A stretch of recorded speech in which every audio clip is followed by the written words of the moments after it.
Thank you for auditing the Always Positive New Music Review Show, hosted by a French professor who I just couldn't be more conflicted. Let me explain. I'm going to be talking about the new songs by the artist currently known as Ye and Ty Dolla Sign. And, every single time I'm going to talk about, or I think talking about Kanye West, the artist formerly known as Kanye West, I become mal à l'aise. I become uneasy. I become un-yeezy, as it were. There's so much to say. There's so much you have to be careful about saying. But why am I talking about it if I feel so conflicted? Well, this is a major moment in music. Every single thing that he does is a major moment in pop culture, a major moment in American history. It truly is.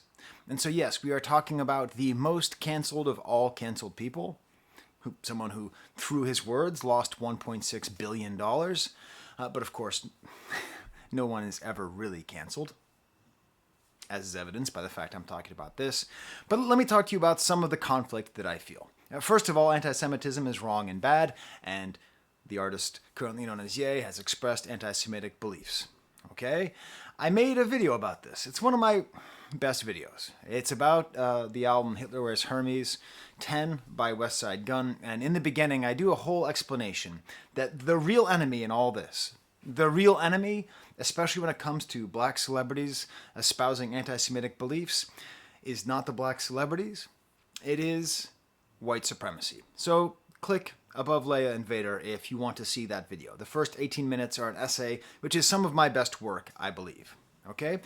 And then the second thing is, I'm uncomfortable because he's actually not well, right? Like, we all know this. And Cat Williams said a lot of things on his interview with Shannon Sharpe. Shannon Sharpe, perhaps the best broadcaster alive in America. He's at least up there, top 5, and he has been for years. When asked about Kanye, the artist currently known as Ye, Cat Williams said, I suspect, I'm not going to try to do a voice, that we are all pretty awful people if we say someone's got a mental illness and then we watch what they do. Can't we grade them on a curve? As he summarizes, I won't support or villainize Kanye because we don't understand what it is that we want from him. And I think that's true. So let me tell you what I want from Kanye. Okay? I'm not going to be, like Cat Williams says, this basketball player ain't scored no hockey goals in this whole season, right? That was his joke. That we're expecting Kanye to not be crazy or to not be mentally unwell, to not have a crippling disability. Excuse me, I strike the word crazy from what I previously said. I'm going to keep it in this video and not edit it out because we're all working with vocabulary. We're all learning the right things to say and the right ways to put it. So someone who is very unwell, that makes him a basketball player. And when we put that basketball player in the public and ask him to score hockey goals, he's not going to do it. I made another video about why I don't want to talk about Kanye, why I don't want to talk about the controversy. So you can click on that one again, above Underground and Nico, okay? Where I really talk about the issues that I have with talking about Kanye. So what do I want from Kanye? The artist currently known as Ye? I want, and this is going to be shocking, art.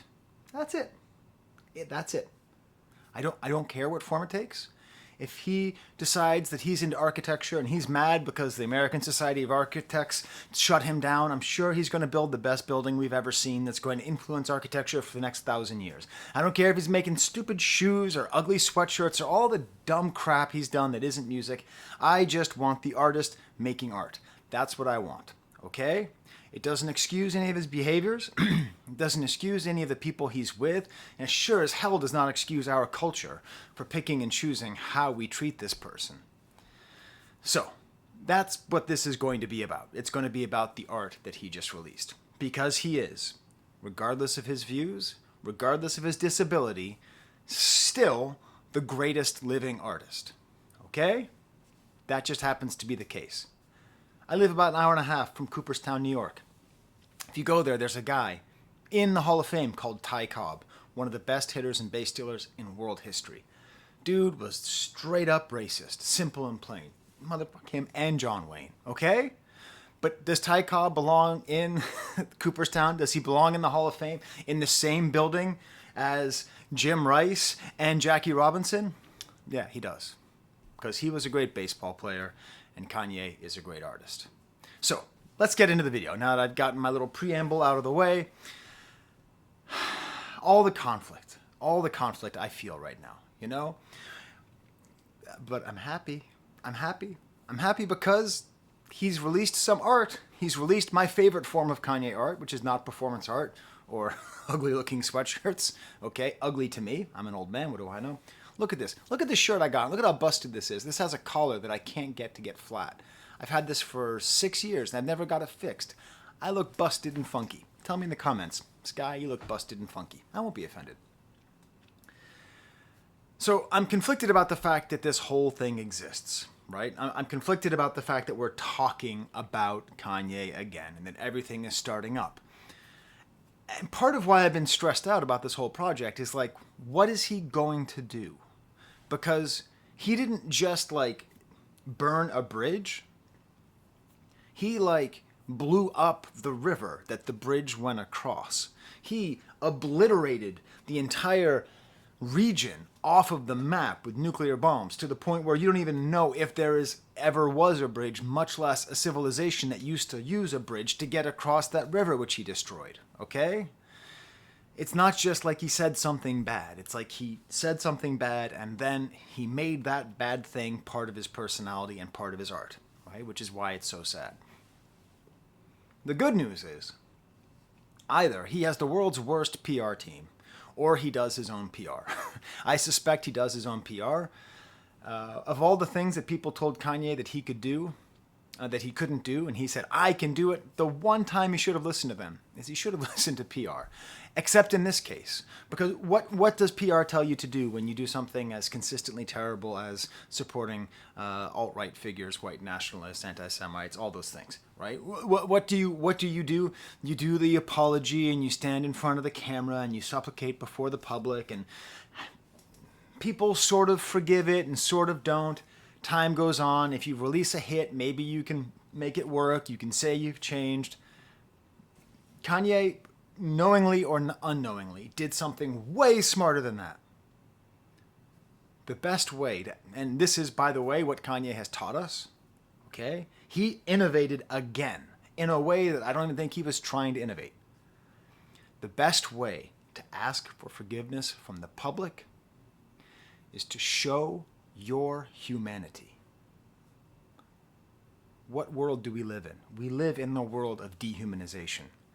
Individuals are dehumanized by, I'm not saying we're being dehumanized by AI, I'm saying we're being dehumanized by companies. We're being turned into tendencies. We're being turned into consumers. We're being turned into demographics. We're being turned into workers with input and output. We are constantly being dehumanized and dehumanizing others. We do not see the artist currently known as Ye as a human being. We see him as a collection of flaws, as a collection of contradictions. We don't see the human there. That's what we do to celebrities. That's why when Taylor Swift releases the song Clara Bow, I've already written the entire review of the song Clara Bow. I just have to hear it first. When she does that song Clara Bow, that song, already I can tell you, the only other person in the world who can relate to that song as much as Taylor Swift is going to be Kanye West. I can just tell you, because this is what celebrity culture does to you, is it dehumanizes you. And what can humanize the artist currently known as Ye better than being with his daughter? A man and his daughter. This video is an absolute masterstroke, but I don't think it's on purpose. I do not think this is a cynical attempt to get our sympathy by showing off his daughter. I believe this is a genuine statement, a genuine group statement by both Ty and Ye, that this is what they are trying to say. They are trying to talk about and make a statement about them as men with their daughters and something which I cannot speak to. I can't speak to being a man with a daughter. I cannot speak to being a black man with a daughter.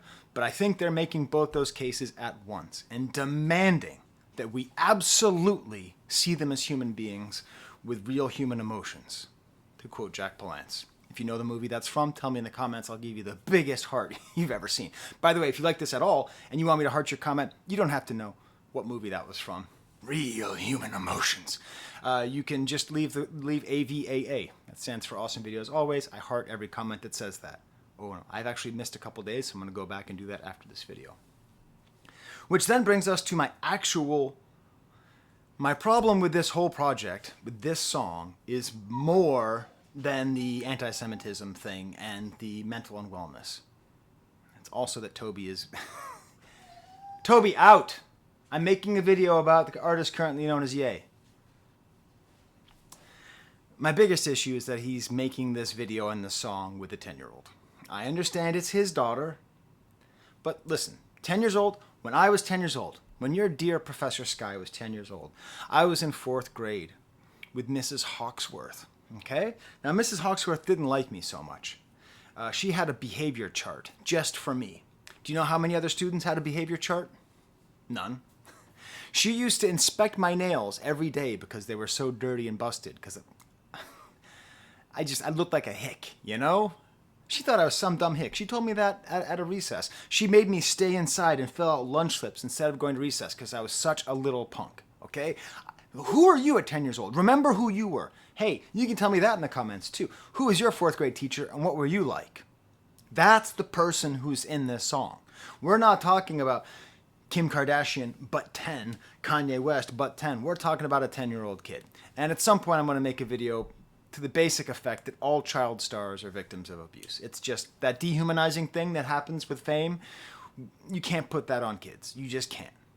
We're talking Mary-Kate and Ashley. We're talking Billie Eilish. We're talking Justin Bieber.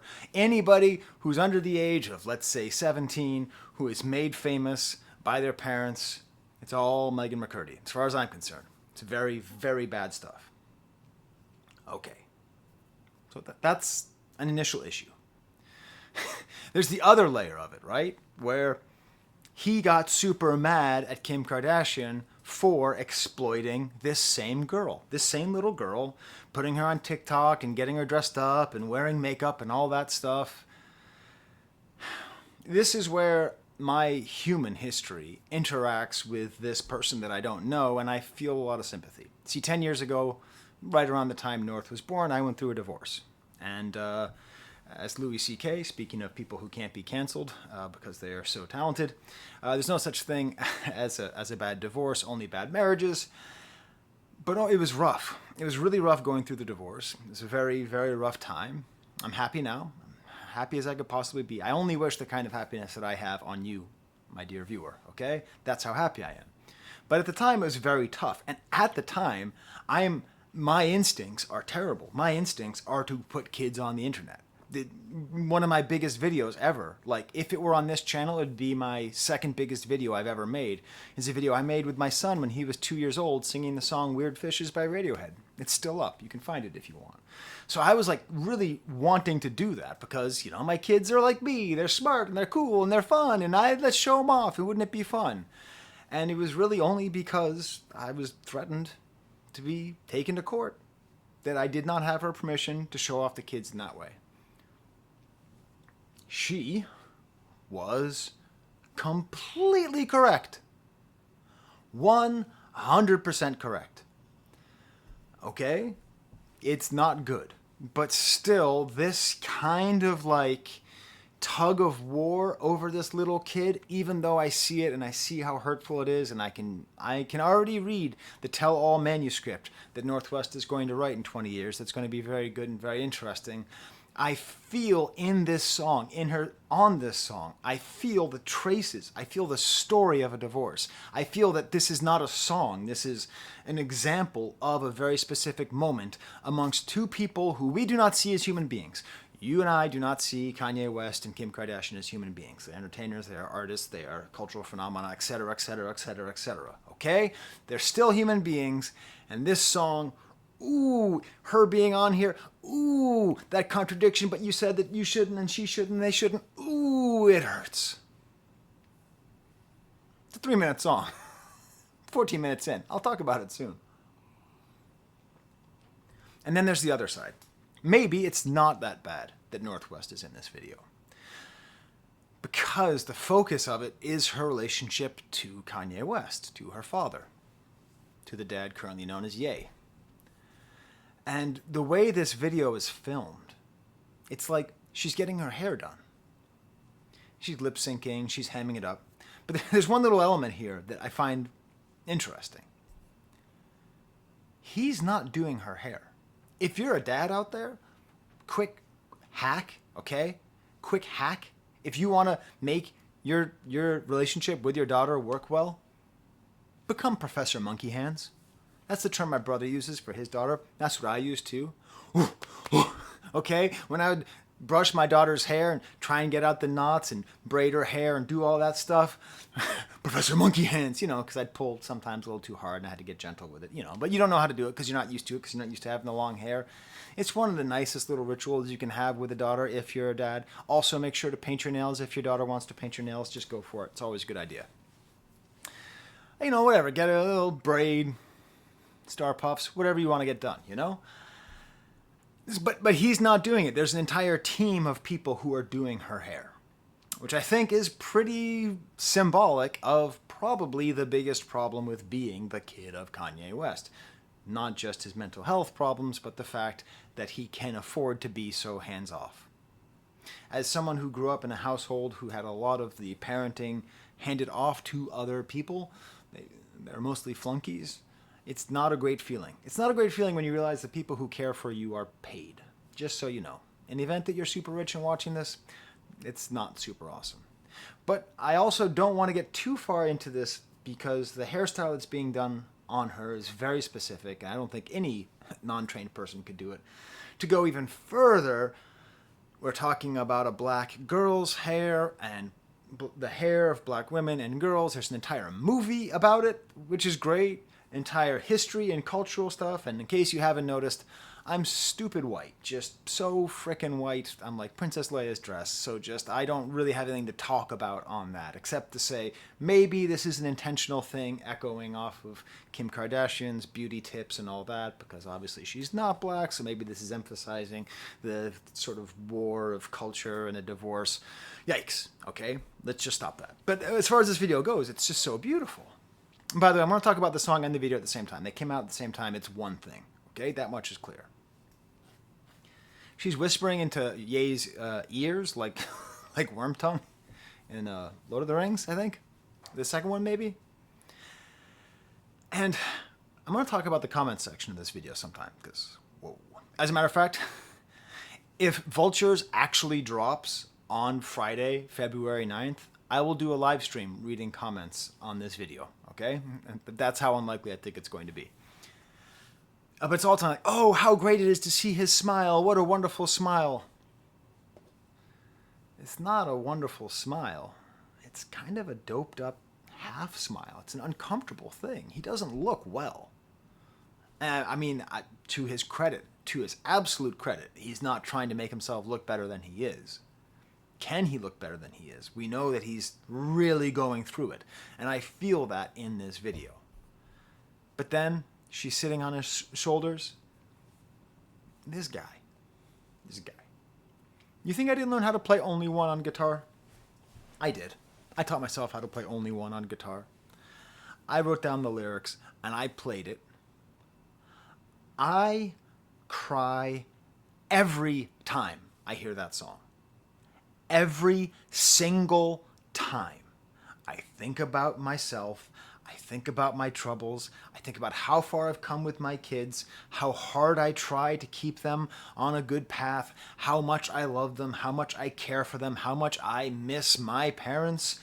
Oh my God, just stop it, Kanye, okay?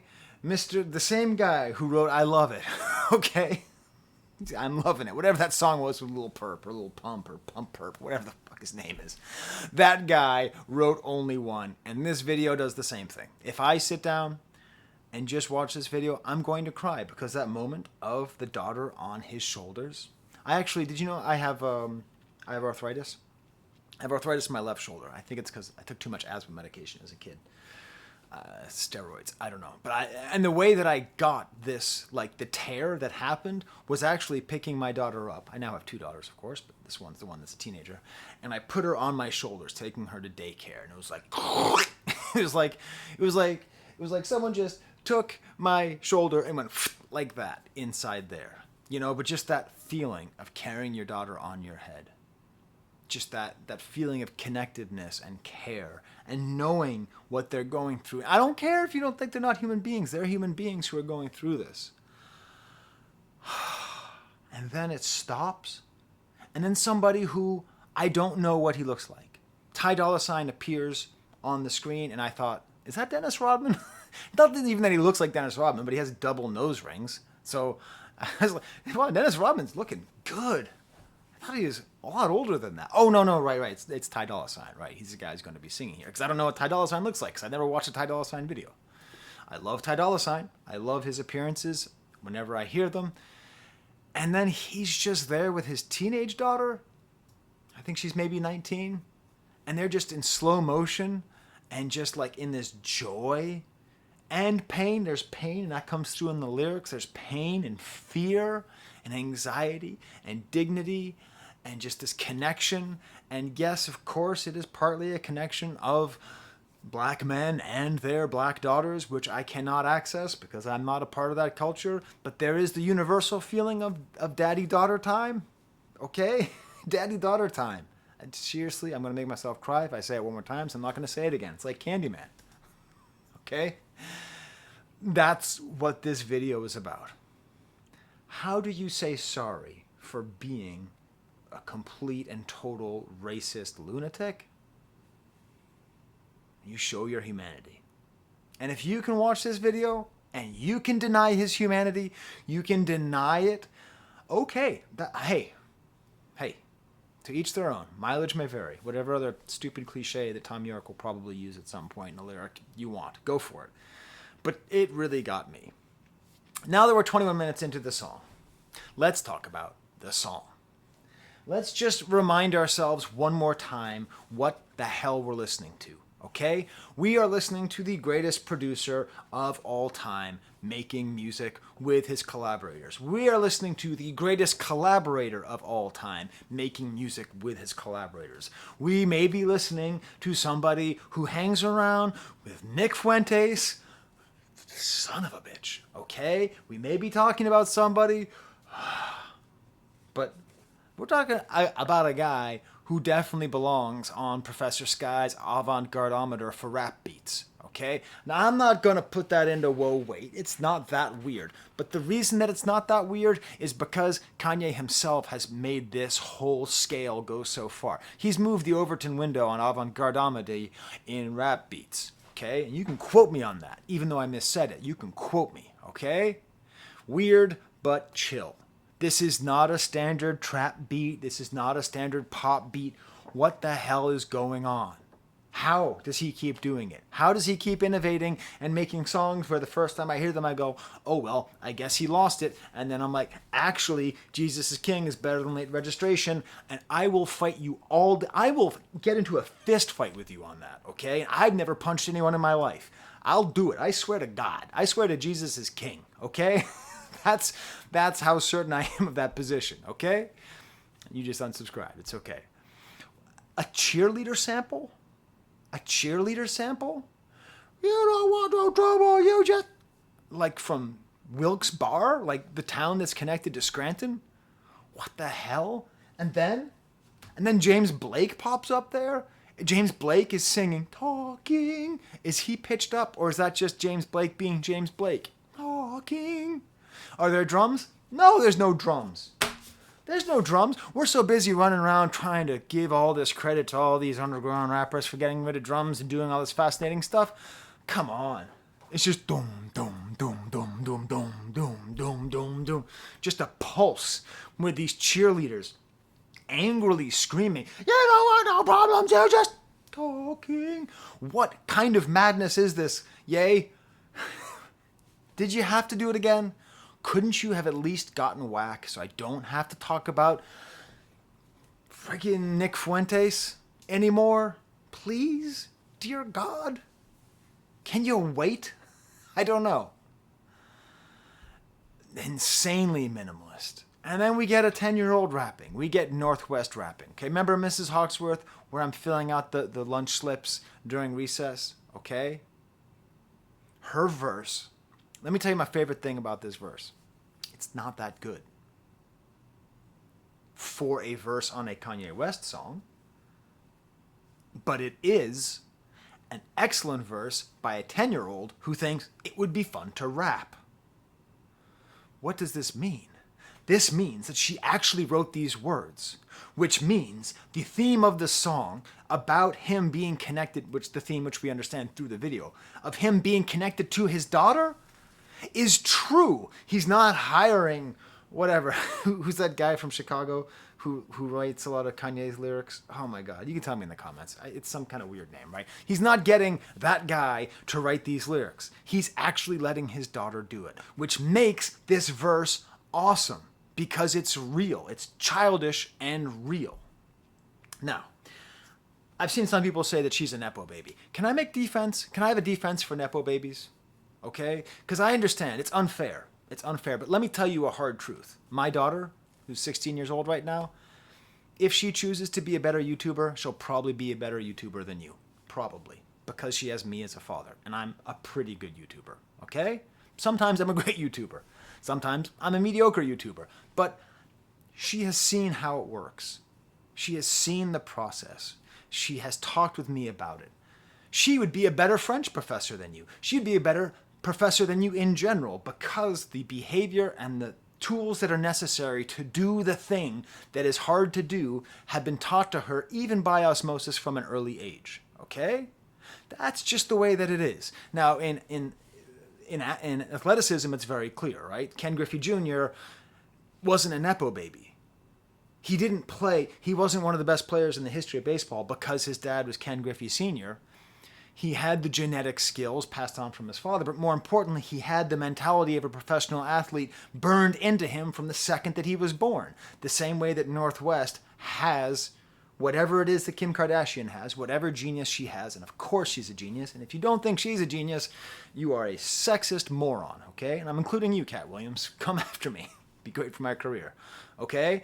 And whatever genius Kanye has, that's her milieu. That's where she swims. That's her water. You understand? You know how fish don't drown? Northwest doesn't drown in artistic and social media genius. That's her air. So, yes, she's a Nepo baby. She was granted access that no one else will have. But also, she was given something that you just can't imagine what it is to be given. And I love it. I love it.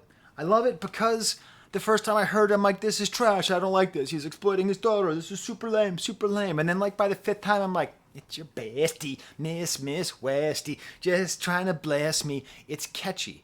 And Kanye West, much like, if you were to ask me what artist is Kanye West most like, I would say Serge Gainsbourg, who you might not even know if you don't know a lot about French music.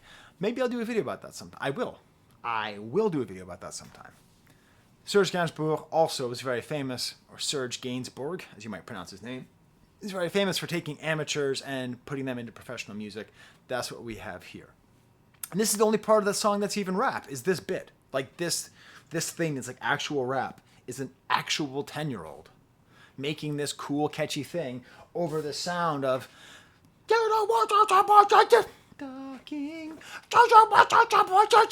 talking. Right? Did I tell you that? Was that not a good imitation of the song? Do we know? It's so easy to take him for granted. It's so easy to take him for granted that you're still angry thinking Jesus is king isn't as good as it is. And then we have the clumsy transition into Once Again. I'm not going to fault the transition because I predict this is not part of the album. I predict that these songs don't go together like this on the album. This is just a proof of concept. That what is this album going to be? It's not going to be Kanye redeeming himself by saying, actually, 21 Jump Street was great for an hour and a half, okay? I think it's going to be Kanye insisting on his humanity, which hopefully will result in him being a better person, but really what he really needs is just more time with therapy. And I don't mean BetterHelp, okay? Hey, I don't do sponsorships, but here's a sponsorship. If you have health insurance, and you may not, we live in an unjust world, but if you have health insurance, find a good therapist through your health insurance, okay? BetterHelp, online stuff, Better than nothing, worse than almost anything, okay? A real face-to-face relationship with a therapist that you can build on. You shouldn't treat therapy like Tinder. That's all I'm saying. So, that's what Kanye needs. Kanye needs more of that. But anyways, while we're here, let's talk about this second part because it's announcing this whole project that it's going to be Ye and Ty Dolla Sign, right? That's what it's going to be. It's going to be a mixture of these two things. Once again, the clouds are gathering to hold what they held in. Oh, we're in Jesus is King territory. This is a gospel song. Okay. Can I just say one other thing? I believe his Christian shtick about as much as I believe his white supremacy shtick. Like, does that make sense?